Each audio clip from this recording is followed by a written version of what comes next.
Good morning, everybody, and welcome to this symposium on Mastering Complex TAVI, sponsored by Medtronic. So my name is Mariana Adamo from Italy, and it's a great pleasure to co-chair this session with Marco Barbanti from Italy as well. We have a great panel of speakers, as you see, well-known experts. And this session is based on clinical cases, so it's supposed to be very interactive. Marco will explain you how to interact. And the main objectives are reported here. So today we'll see how to anticipate challenges of TAVI in young and asymptomatic patients, especially in small anatomies, because as all we know, in new guidelines, we have an expansion of indications to these patients. We'll learn how to perform and how to plan successful TAVI in SAV and redo TAVI, and we'll see the latest technology evolutions that enable the treatment of patients with complex anatomies. Marco. Yeah, thank you, Mariana. So welcome in this spectacular room. As you see now, it's like a couple of years we have here at PCL on involved this setting. This setting of the room is meant to be inclusive. So we're going to be here for you, and you're going to be the fifth speaker of the room. So we have this kind of catch box, so you can see if you want to interact, just take this, and you just talk. Of course, the right way, not the other way, because otherwise we cannot hear you, and you get back. And so everybody can be, inclusive. We're going to have some cases, very tricky cases, and of course your contribution in this will be really appreciated. Mariana. Yeah, so I think we can start with the first case presented by Joanna on a young patient candidate for TAVI. Please, Joanna. Yeah, so this is a warm-up case, I think. Lifetime ahead, the critical role of durability for young patients.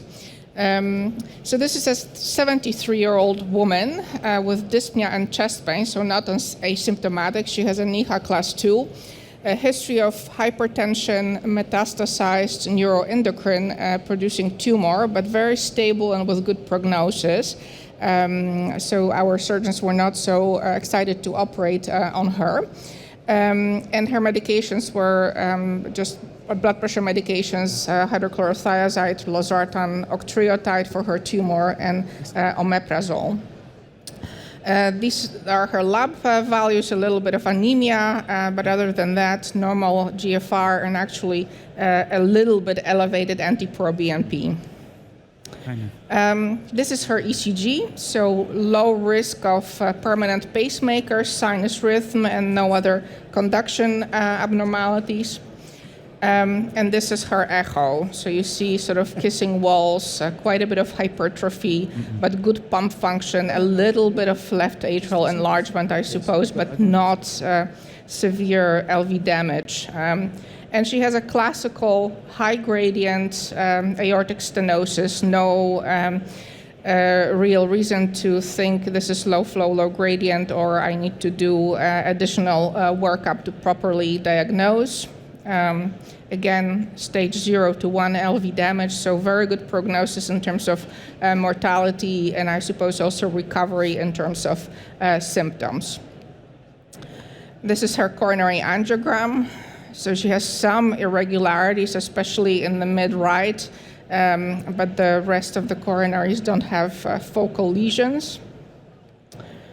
And so to conclude, no significant coronary disease, severe symptomatic aortic stenosis, active malignancy with prognosis of more than a year.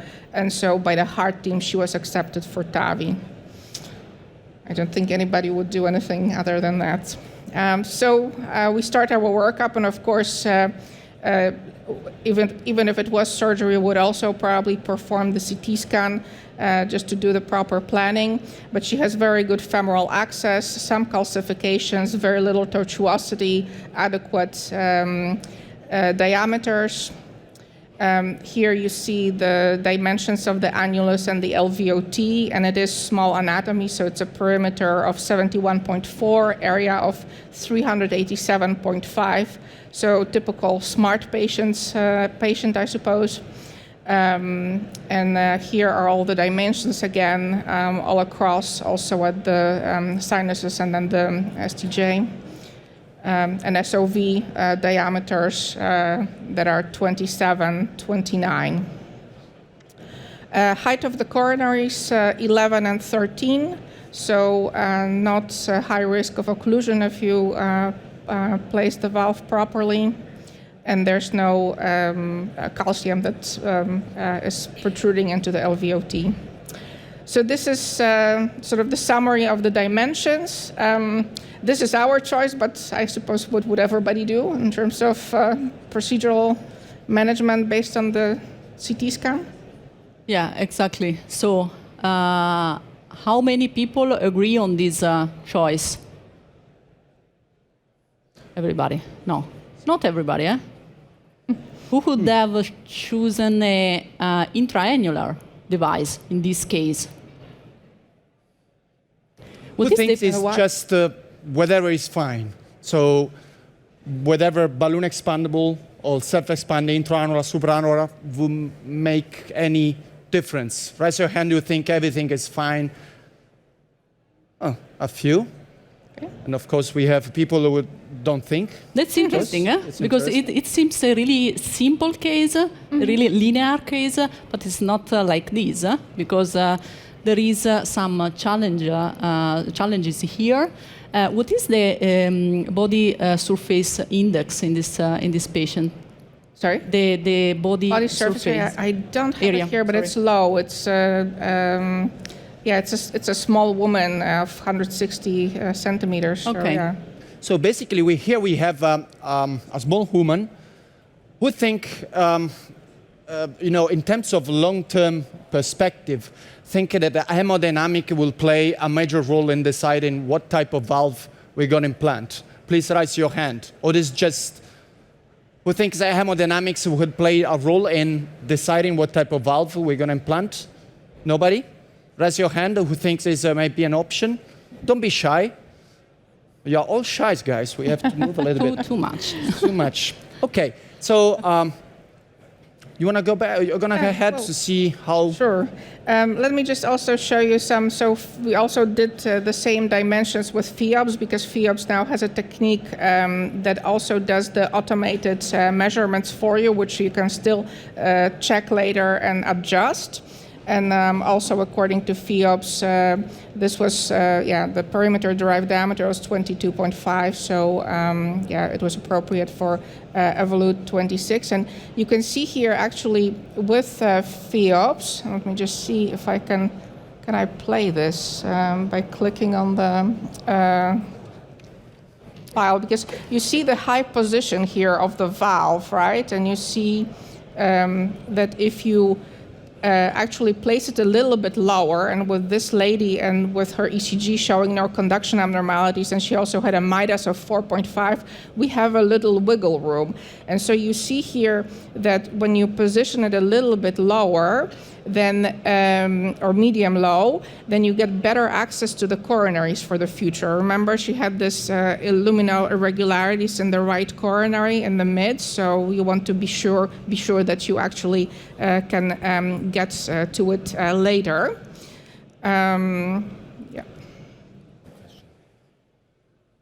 So this is at least some of the planning for the position that you could do. And I don't know if anybody else is sort of thinking, well, if she's now 73 and has good longevity, what will I do if over 15 years she comes back and has restenosis? Maybe I can add a question, Joanna. Very nice presentation. Thank you very much. Very clear in most cases. One question to you and to the audience. What do you think about the coronary angiogram? You said no relevant coronary artery disease. If you look at the right coronary artery, did you measure? There was some lesion. Yeah. I think we all agree for now it's not necessary. But she's 70-something. Yeah. Could this be relevant in the future? Of course. Yeah, and how do you align with commercial alignment, future coronary access? Yeah, sure. So you want to be sure that you have some space actually in order to access the coronaries. That's why we choose this lower position. And I think you make a good point. I mean, we obsessively measure the FFR, which underestimates the severity of the lesions, or we do PCI before TAVI, but actually the reason that people get into trouble is spontaneous MIs, right? So, and STEMIs a couple of years later, as you would expect for a woman that would present later at 80 with an acute coronary syndrome. I think if you want to a little bit wrap up what the consideration with just coming out from us, from also from the audience, we have a patient with a quite reasonable long-term perspective in terms of life expectancy. We have to, of course, find a solution and a negotiation between good hemodynamic, because we know that this will guarantee very long-term outcomes of this patient, but at the same time you have to guarantee the access to the coronaries, because the risk that this patient might have a progression of coronary disease is still there. And of course, this kind of evaluation with FIOPs, which is kind of a glimpse into the future, because now it's not, commercially viable, but still, I think it's what we might see in the very next future, might really help to take off some prejudice, for example, regarding the access into very tall, valves. Like in this situation, an Evolut valve. And you say, well, if you implant in a valve, probably in this case, you might have a reasonably high, low gradient, so good hemodynamic, but still preserving the access in this particular patient. I don't know, Joanna, so if you want to go ahead and let's see what we did. What we did is indeed we dilated with a 22 millimeter balloon a couple of times, because you see the balloon slipping. There's probably a little bit of fibrosis in addition to calcifications here. And then positioned the valve, and indeed we ended up going a little bit lower, not so sharp on the edge as for a patient that has a high risk of pacemaker. And this was the final result. So you can see that the coronaries are still accessible. We have trace aortic regurgitation. And this was the echo the next day post-TAVI, 6 millimeter gradient, and trace PVL. So we were quite happy with this. And 1 month later, she came to the clinic. She was completely asymptomatic. Her NT-proBNP went down further. She felt well, and this is just a teaser. So let's say that we are 20 years later and you are worried, I have this big frame valve, am I going to have to send her to explant surgery? Well, so this is again a demo of a balloon expandable valve that you can use to treat her, and then you have to be again careful with your position, because if you place the balloon expandable valve at node 5, so fairly high, then you run into the risk with coronaries. You see this that everywhere on FIOPs everything is red, so you have less than 2 millimeter space. But if you put it low at the node 4, then you have more than 2 millimeter space for the coronaries, and you don't have such a huge risk of occlusion. And you see on FIOPs that it's a light orange color around the coronaries.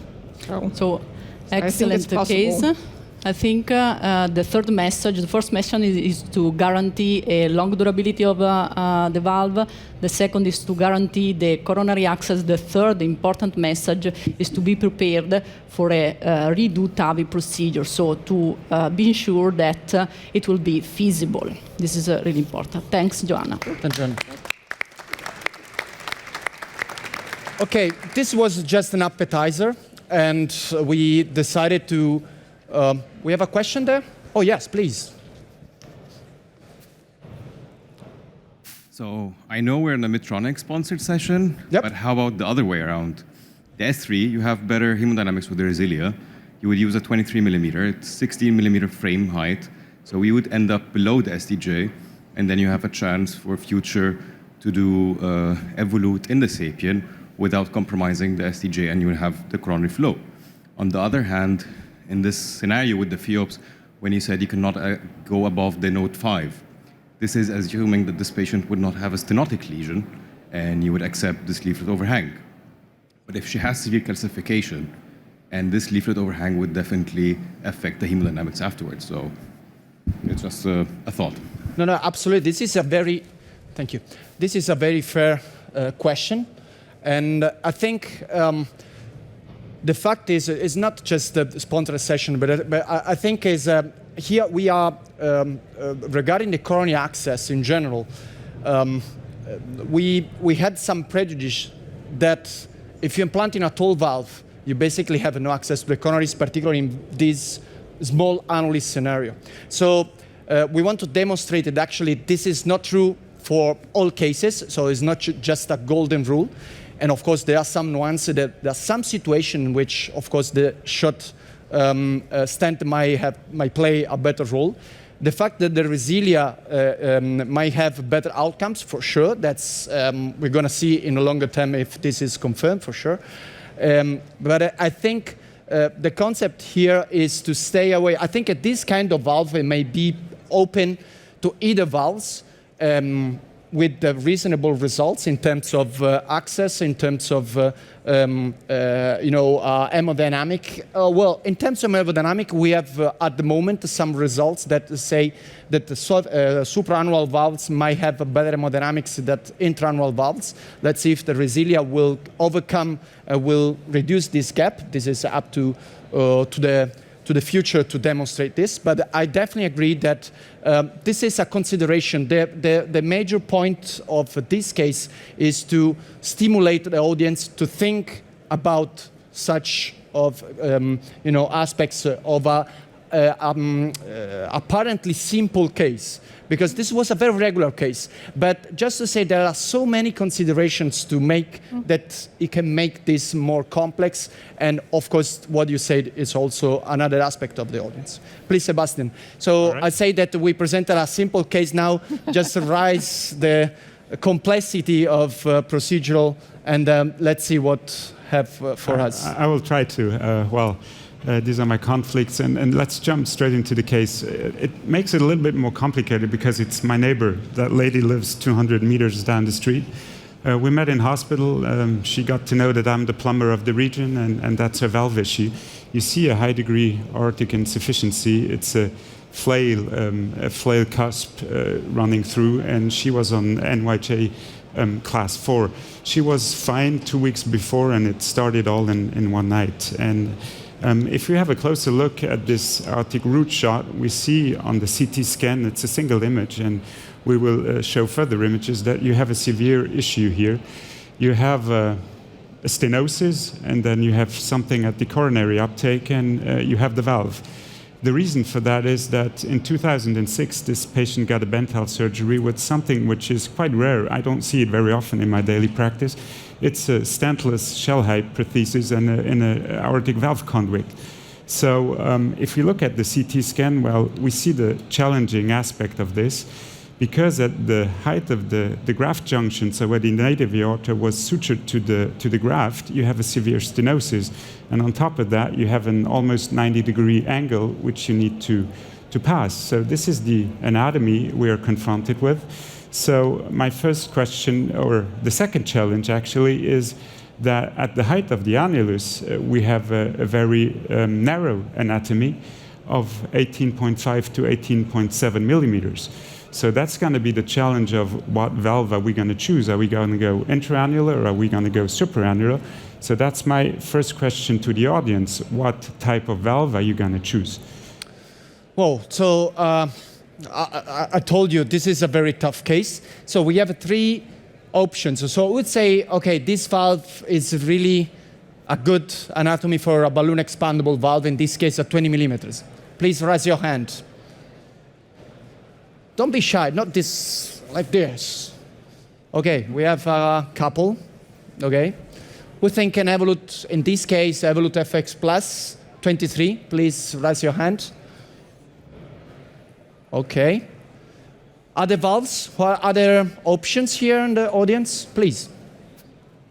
So I missed it, but what was the reason why the patient was not referred to surgery? Because I see also she's 83 years old. She was NYT 83 years old. Okay. So that was not an option. The surgery was done in 2006, so not an option. Our surgeon refused. So that was a bailout situation. She was short of breath. She couldn't move out of the bed. It's let her go her way or do something. So who think? Yes, please. The valve. Sorry? The surgical valve. Which kind of valve? It was. It's a shell-high stentless valve. So it's just sutured out of porcine pericardium. You are flying away from the question, though. There. Who thinks? Oh yeah, please. You are the guy. Come on. I don't think it's a very simple question of Sapien or Evolut, but also this stenotic ring at the suture line will play a role. So we have to take the dimensions from this to the annular plane and then compare it to our platform. So we have a 15 centimeter capsule for the Evolut, and the balloon is 4 centimeter down. So this, I think, would be a determining factor. And here, I think optimal results is not really achievable. It's just, as you say, either leave it die or do something. Well, for me, going with the balloon expandable, I had two challenges. The first question is, if you go balloon expandable, where are you going to load your valve onto the balloon? If you do that in the descending and you're not going to be able to cross this challenging spot, you have to pull back your valve and put it into the aorta. The second challenge is, or the second problem is, if you go intraannular, you have 18 millimeters, you're going to put the valve in. You have a valve diameter, if you look at that on CT, internal diameter of maybe 16 millimeters. So she's going to have PPM. So that's the challenge. And maybe if I can go on. Yes, please. That's what I did. That's why I'm here. And the reason for that is that answers your questions. We did simulation of how does this valve look. And for me, it looks like a big American car who fits into a tight European parking slot. It does fit. It's going to be bent a little bit, but it does fit into that parking slot. So that's what we decided. But the main challenge was the capsule of the Evolut. If you look at the delivery system, the capsule has 76 millimeters. And that's the thing you need to get across this anatomy. So that put us, or confronted us to the second question: how are we going to manage to put the capsule or get the capsule across this anatomy? Because we don't have to forget that the capsule, even if the shaft has only one spine, but the capsule has two. So it will only bend in one way, and if you try to bend this capsule, you have a certain amount of resistance. Do not show the pool. Yeah. Do not show the pool. Yeah. We want solution from you, because this, once again, this is your neighborhood. Yeah, it's my neighbor. So there's kind of problems here. So we have to make this procedure. Yeah. So we have, yes, please. We want solutions. Well, I just consider anyway using a long gauze sheet just to protect the entire trajectory, because you have to sort of distribute your force. Good. Okay, long sheet. Other solutions? Did you think about alternative access like subclavian? Sorry? Did you think about alternative access? Alternative access. This is an excellent point. Alternative access may be an option. Any other, because probably the issue here is to cross, right? To cross the arch and to cross the valve as well. Do you have solutions for that, or to? Yes, please, guys. Use another stiff wire. Please. Stiff wires, maybe. Please. Use two stiff wires. Two stiff wires, so kind of a body wire approach. Okay. So we are making not a lot of this. Oh, we have. Oh, that's long. I have risk is. Let's go. Thank you. No, you need to be prepared for a bailout like a snare from the lateral. Good. Yeah, you are way better than us, don't? Yeah, you see. Don't be shy. Other options. So we have body wires. We have alternative access. Yeah. We have snaring techniques. So that why Marco, and long sheets. Marco, there's a question also from the Slido. Oh yes, has been addressed already. Why not transapical? Yeah. Why not transapical? Wow. And another comment: snare it. So it basically goes into alternative access. I think there are all reasonable approach. to be honest. I don't know, Sebastian, what do you think about that? The problem of the Gora dry seal is in those elongated aortas, you don't know if your 70 or 65 centimeter Gora is going to end after your problem area or right before. So I've done a couple of cases where I thought I would get across, but those are often elongated aortas, and the 65 centimeters are quite shorter. So what we opted for is doing a snaring maneuver and try to get lateral traction. This is our setup. We go transfemoral, we take an FX23, we take a gooseneck coming from the left transradial axis. We do it under general anesthesia because we don't have to forget it's a stentless valve. So you don't really see your landing zone. We do a BAV with the 20 millimeter balloon before, I will explain you why, and we have simultaneous TOE and digital overlay to precisely implant this valve, and we'll post-dilate it. Why pre-dilate? Well, first of all, you see that you don't have a leak and you see that you're on the correct sizing. And the second is you see a little constrained part, and this constrained part of the balloon, that's where your valve is going to anchor. So on our Siemens angio, we managed to put this line on, and with digital overlay, we were able to actually quite precisely place this valve. And this is the snaring maneuver. We snared the tip of the valve. And it's just two operators doing things together. One has to pull on the snare and the other one pushes the system. And you actually manage quite easily to get this valve across the anatomy. But you see that the head marker of the valve is at the outer curvature. So that's the position where you actually manage to bend this valve to get across the anatomy. Sebastian, do you want to explain how, because probably nobody, not all in the room knows how to make it practically. So how you make this snare on how you do it? Well, with the wire and the catheter, you're going to cross your valve. You need to be sure that that catheter goes through an open snare that you have via your transradial axis. And if that wire is in the snare, you need to verify that. Then you pass your valve, you put your Safari wire in, and you know that this wire is going through your snare.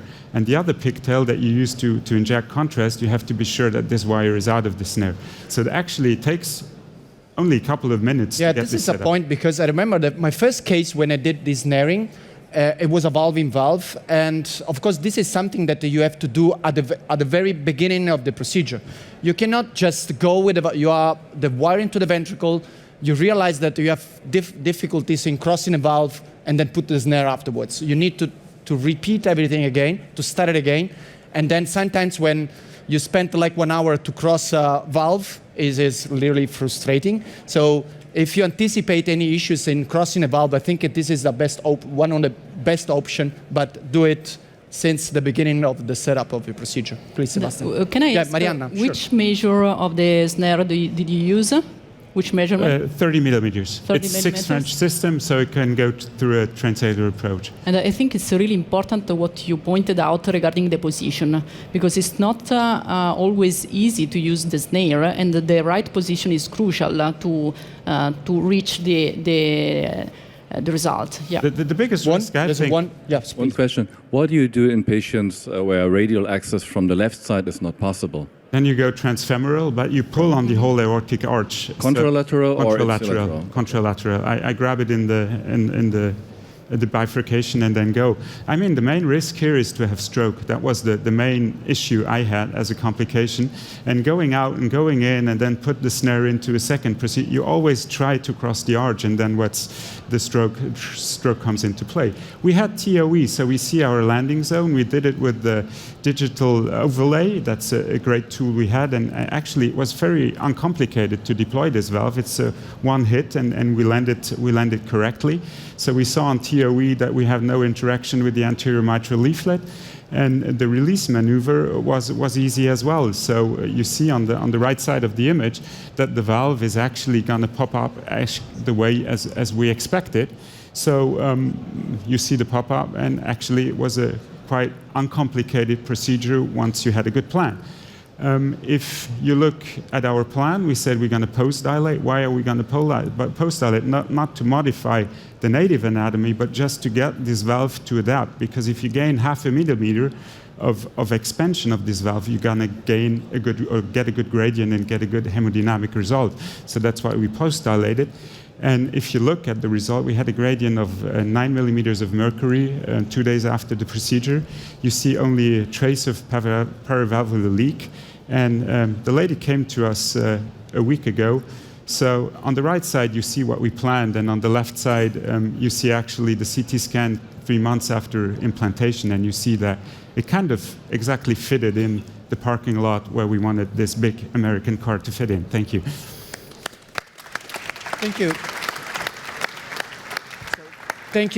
Thank you, Sebastian. I think everybody would agree that this is a mess case where you want to go or your annual leave rather than do this procedure. But I think, as Sebastian showed us, this is a good example how in the very extreme anatomies, skills, good planning, anticipating potential issues, such as in this case, the crossing issues, and also they can get rid of problems during the procedure. They can obtain an excellent results, as in this case.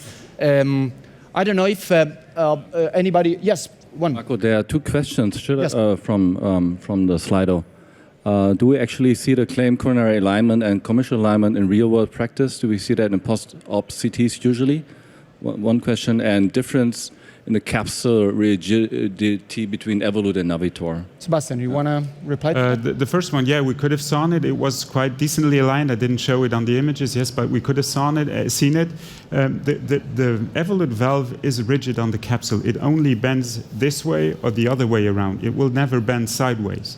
That's one issue. It has been a tremendous improvement of the valve going with one spine in the shaft, but you still remain with two spines in the capsule. So in very tortuous anatomies, going through 2 dimensions, if you only go 1 dimension, it's okay because it's going to lead you there. But if you have a second dimension in your aortic arch, you might have a certain amount of tension with passing with the capsule. But actually, if you take care of the head marker being aligned on the outer curve, actually you will cross almost every anatomy if you take care. Okay, thank you, Sebastian. Marianna, probably. Excellent. I think we can go ahead with the last case.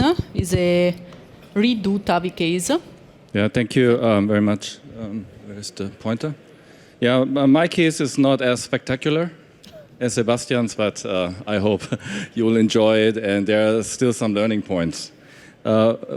First, some redo TAVI considerations. I'll be very quick. Planning of a redo TAVI is a little bit more complicated. You need to be very careful. It's not as straightforward as for a regular native TAV and TAV. There needs to be a lot of consideration, as you can see here.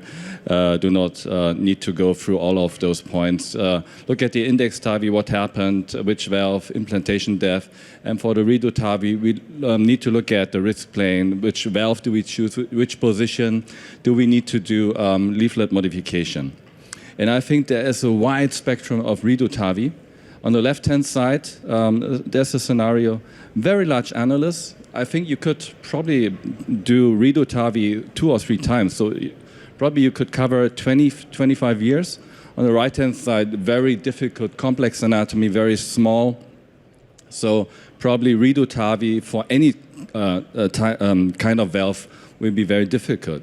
So let's start with the case. This was a case that was implanted before I came to the center. I don't know whether I would have decided the same way. You can see that it's a very complex type 1 bicuspid anatomy with a very heavily calcified raphe.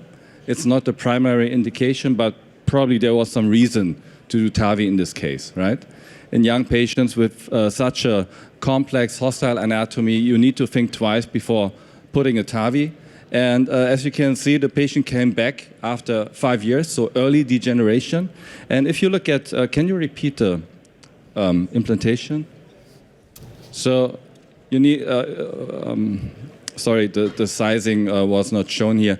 The annulus was 25. So putting a 26 millimeter SAPIEN valve was completely appropriate. Yeah. Marco, sizing is okay? Okay, so now, more than me, let's see what our audience says. So we have a bicuspid type 1.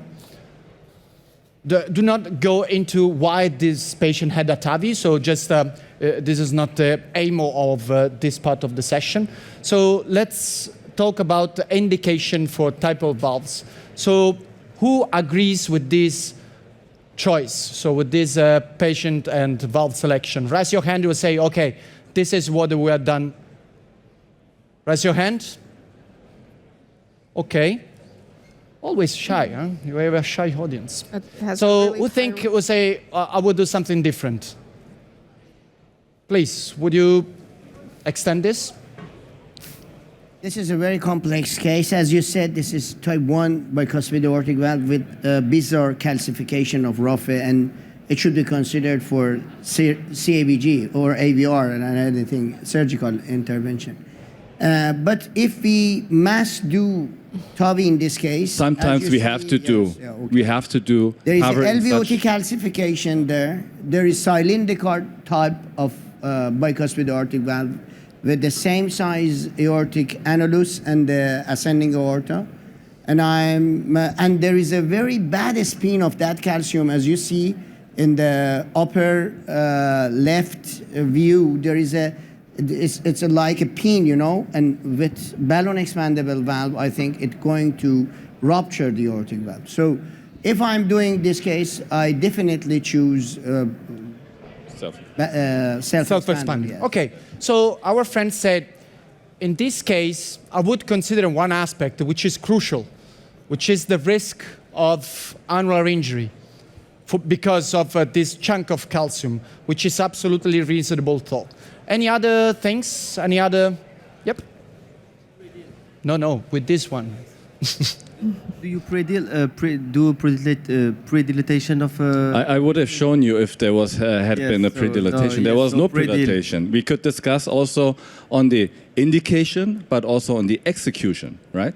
So predil because it's a bicuspid. There was no predil. Yes. No.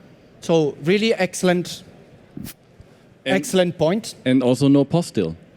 So if you look at the execution, the indication is a different story now. But the execution, everybody happy? Who is happy about this outcome? I'll say, well, I did a nice job. Do you have an injection? Sure, yeah. I can show you. Yeah. No, you want this one? Here we go. So let's stay with this one. Actually, you have no leak. Yep, you can just run away. You have no leak. You have a, quite reasonable gradient, or at least in line with what Edwards' valve, so which is 11 mean gradient. Is there anything you note in these slides that is not really, yes, I like you? Sorry. The valve appears to be unequally expanded, and therefore unequally shortened as well. So this will make planning of redo very difficult. So excellent point. This valve is not a rectangle, if you see up there. Yeah, but let me be. Let us discuss. But we have only a gradient of 11. Yeah, this is for all terms several years ago. Perfect outcome. This is a perfect outcome. Yes. Low gradient. I mean, it's balloon expandable, and we said bye to the patient. So who thinks we should go further than a simple gradient assessment and leak assessment? Our friend said, well, the geometry of the valve, it looks at least awkward, right?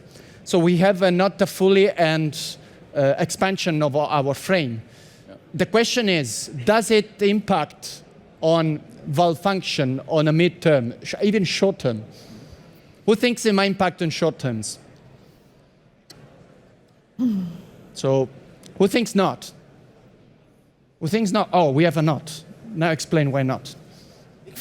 We are not going to just give a patient 1 year or 2 year chance, because this is a young patient and the patient is going to survive. So we should answer why we put this valve in this way with this asymmetric, with torrential flow, which cause early degeneration of the valve, because this is a very young patient with a life behind that, you know? So we should consider that before to put it. But if we put it like this, I don't think so that you can do anything more. With larger balloon, it's dangerous. That's the point. It is, I get your frustration. And who thinks this valve should be post-dilated?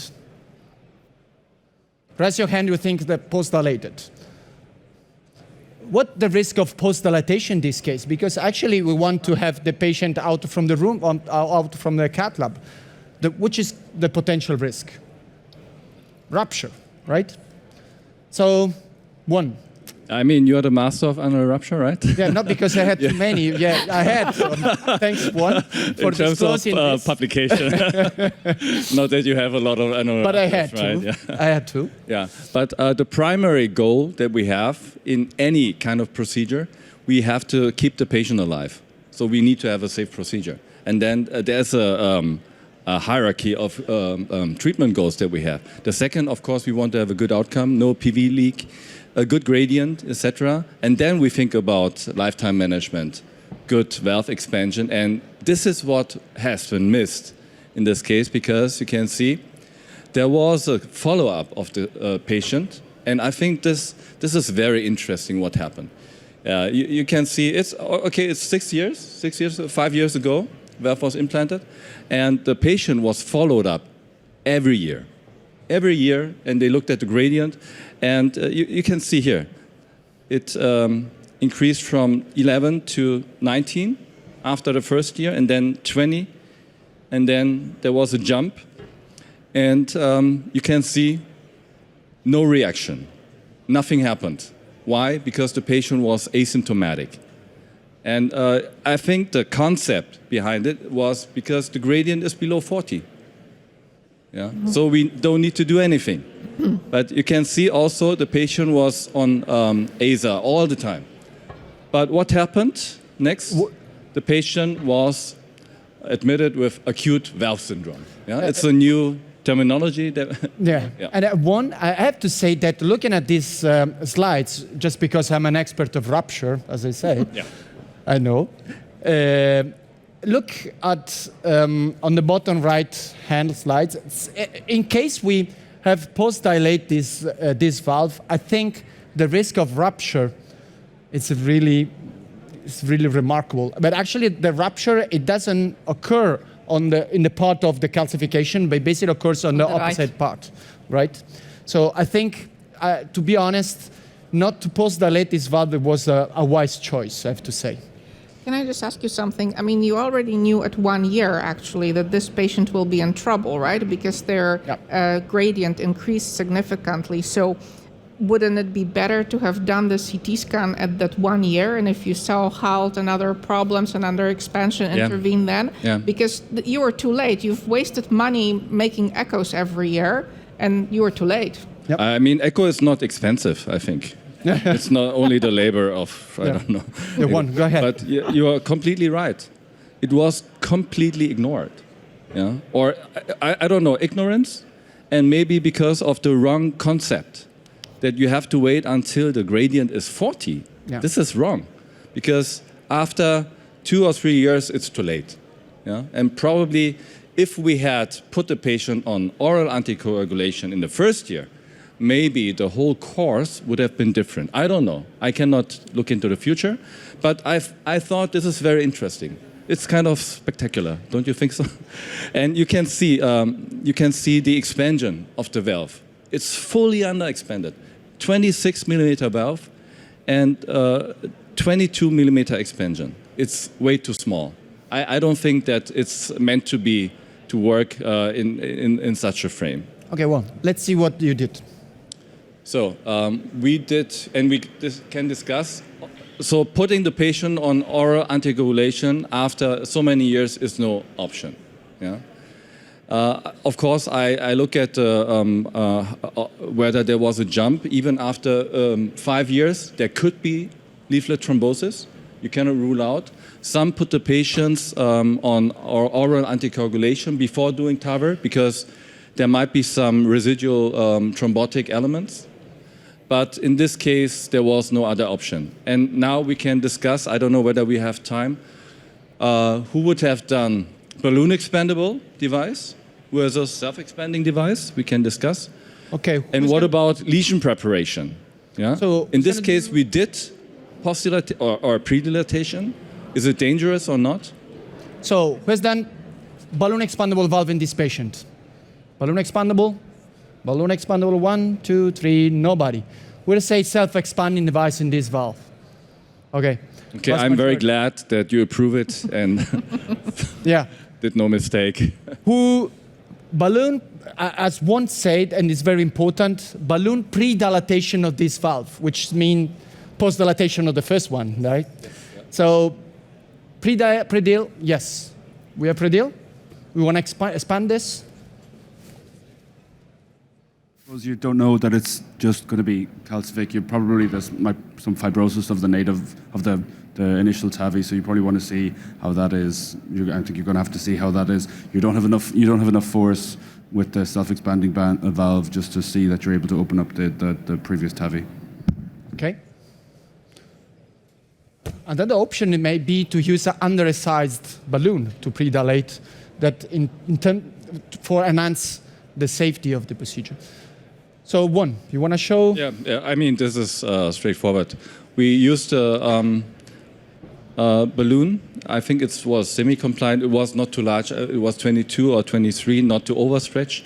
Usually, if you have degenerated sapien, you should try to pre-dilate it, because if you put another sapien inside, then it will be very difficult to overstretch the frame. And then, of course, we... it's not running, the video. Yeah, I mean, the implantation is straightforward. As you can see, I would postulate it. We did a postulatation, as you can see, also for better apposition. And if you do bench test, you see that you gain some millimeters of mercury that you can reduce with a better apposition. And this is the final outcome. We didn't expect leak, but it's good. And you can see on this image that there was no impairment of coronary flow because there was a white sinus. So for the planning, actually it was relatively easy. And this is the outcome, which was very good. I mean, in this scenario, 11 millimeters of mercury. Immediately after the case and at 1 year follow-up, which was reassuring, there was no leak and still, even a lower gradient at follow-up. Thank you. Excellent case. So, the message there is a question, please. You do perform the second operation you yourself. So is it any indication for SAVR in this case to be considered concerning that calcium which is back to this valve, and also early degeneration and asymmetric position, anything? This is a very good question. I mean, at that time, the patient was 80. Yeah. So I think it would have been an option, but with 80 years, and I mean, doing a operation, surgical option with explantation of TAVR can be challenging. I don't know whether there are any surgeons with a short frame valve. It's a little bit easier. But I mean, look, we have to maybe cover 5 years, 10 years in an 80-year-old patient. So I think with this outcome, I mean, the first year we have good outcome, and additional 4 years, I'm pretty sure that this will be sustainable. So I think, of course, if the patient had been younger, probably it would have been a very good option. On the anticoagulation. Yeah. Because if it happened the first time, it could also happen the second time. And also there's a lot of material without being having data, right? Another question there. Now, I know the measures here. Okay, some great management. I have a question. How did you size your Evolut, and how do you size your Evolut in a case where you have an underexpanded weird configuration and the whole thing, which are the valves that usually degenerate early, like in this case? Very good question. You could overstretch the valve. You could, it's not cracking, but you could. But in this scenario, we didn't opt for it because there was the risk of annular rupture, and it was still present. So we didn't want to overstretch the valve. You could have used a 24 non-compliant balloon, and then the sizing would have been different, indeed. But I think we chose a valve frame that we had at that time. It was 22 something, and I think based on this, we chose a 26 millimeter valve. It depends on the strategy because there's some variation. You can overstretch, but we didn't want to have the risk of annular rupture. Yeah, and with the treatment goal to cover maybe 5 years. 5-6 years, yeah. So it's completely okay to do it like. Last quick question. Yes, thank you. Did you think about the cerebral protection in the last procedure? Cerebral protection, yeah, it's a very good question. We don't have data supporting cerebral protection in singular cases. You can consider, but not for all cases. Yeah. I have no answer for that. Yeah. Okay, thank you. I think that the main message here is that, again, we have to plan really carefully the implantation of the first TAVI, okay, because this can be a problem in the lifetime management of the patient, and you have, as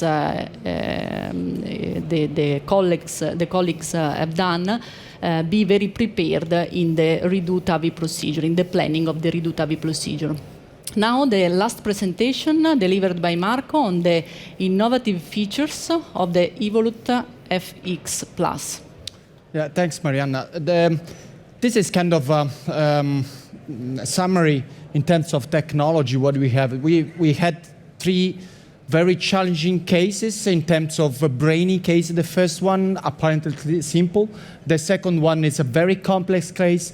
The third one, it was another brand new area of redo TAVI procedure where we show that this platform might play a significant role in the future.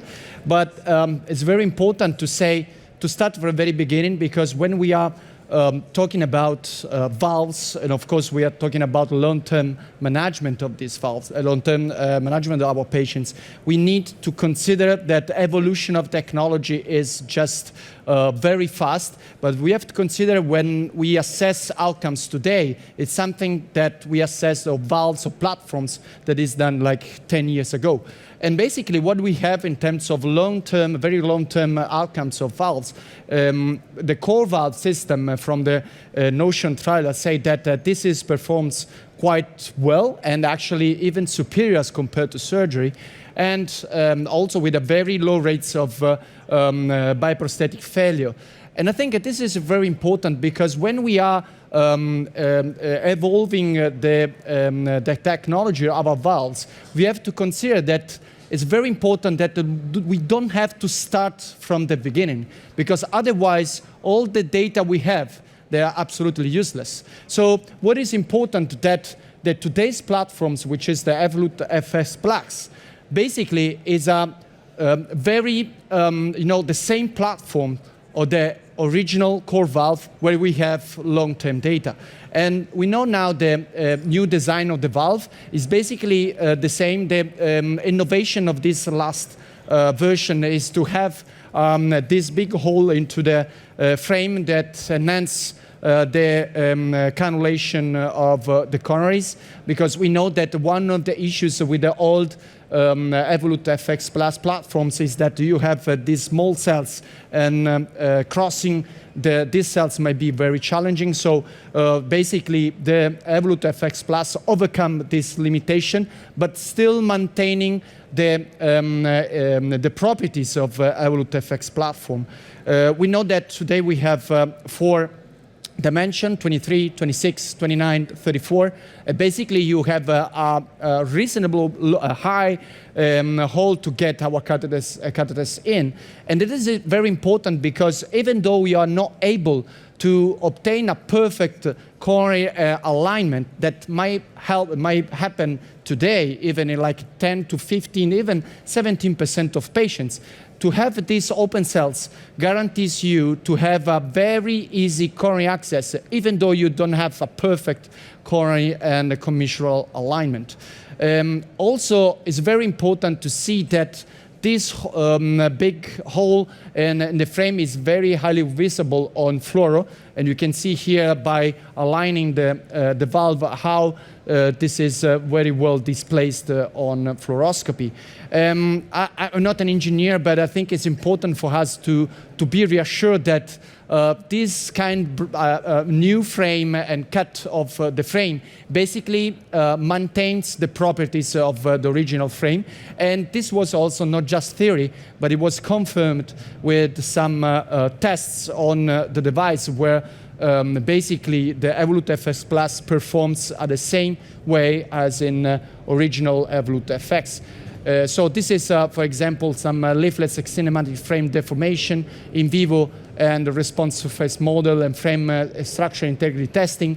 Basically, all of them, it goes in the same direction, suggesting that Evolut FX Plus frame and valve, they have all the things to think that it will perform the same way in terms of performance as the core valve. And this is very reassuring for us that, and particularly when we talk to our patient, we say, well, I'm implanting you a new valve, but basically this new valve has a very rigid and strong background in terms of long-term data. So this is very important. So basically, just to underline the main features of this new technology, basically the Evolut FX Plus design was mainly designed to enable coronary access while maintaining Evolut valve platforms, which is important. And also, Evolut FX Plus system utilize also the new techniques in terms of delivery. We have seen how important is this, particularly in a very complex and very extreme scenario. So this is, I think, for us, is very reassuring, and it is important also for our patients. So thank you very much for your attention. Thanks, Marco. So, and I think we had a nice session. Just to wrap up, we saw that with Evolut FX platforms, we are able to face a different scenario. We saw that in a small annuli, also the Evolut FX Plus might maintain the free coronary access. It's important to know that valve sizing and also new tools, for example, the FIOPs, might help in the future to enhance and to make this even easier for us as operator. We showed that even extreme valves, also the Evolut FX Plus might have a very high performances even in crossing the valves, so the new delivery system might help in this. And also at the end, as the nice case presented by one, the Evolut FX Plus, the Evolut platforms in the case of reduced TAVI, so a degeneration valve, may represent a good option in terms of safety, because a very calcified valve, we had this valve which interact less with the calcium, and you can just tailor the post-dilatation. But also, we saw from redo case of even 6 millimeter of gradient in terms of hemodynamics, and this is very reassuring regarding the very long-term outcomes of our patients.